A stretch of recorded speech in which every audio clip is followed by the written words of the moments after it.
গাজীপুরের টঙ্গীর তুরাগের পাড়ে শুরু হয়েছে তাবলিগ জামাতের বিশ্ব ইজতেমার দ্বিতীয় পর্ব। এই পর্বটি অনুষ্ঠিত হবে সাদ কান্দুলভি অনুসারীদের ব্যবস্থাপনায়। আয়োজন নিয়ে দেশি বিদেশি মুসল্লিদের কোনো ধরনের অভিযোগ পাওয়া যায়নি।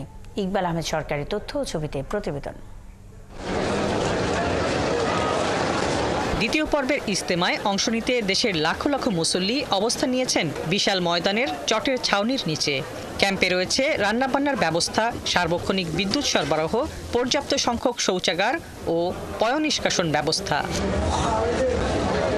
ময়দানে কেউ অসুস্থ হয়ে পড়লে তাৎক্ষণিক চিকিৎসার ব্যবস্থা রয়েছে।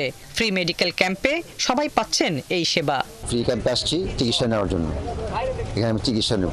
ময়লা আবর্জনাগুলো একটু পরিষ্কার করলে আমরা একটু চলাফেরা করে শান্তি পাই, সুবিধা পাই। তাছাড়া সব কিছু সুবিধা আছে, এখন আর কোনো সমস্যা নাই। ইলেকট্রিক, বিদ্যুৎ, গ্যাস সব দিক দিয়ে সুবিধা আলহামদুলিল্লাহ। আগের চাইতে অনেক ইনশাল্লাহ ভালো।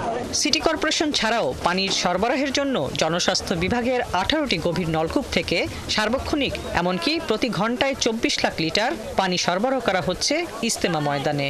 আমাদের প্রস্তুতি ইনশাল্লাহ 18টা নলকূপের মাধ্যমে আমরা সার্বক্ষণিক চলমান রয়েছে এবং 18টা নলকূপের মাধ্যমে ঘন্টায় প্রায় 24 লক্ষ লিটার পানি সরবরাহ বিদ্যমান চলমান রয়েছে।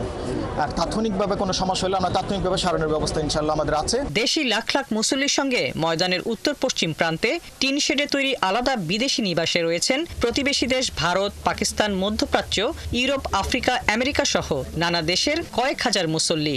তাদের সুবিধার জন্য তাবলিগের মুরব্বীরা ছাড়াও মাঠে থেকে জেলা প্রশাসন সার্বক্ষণিকভাবে মনিটরিং করছেন।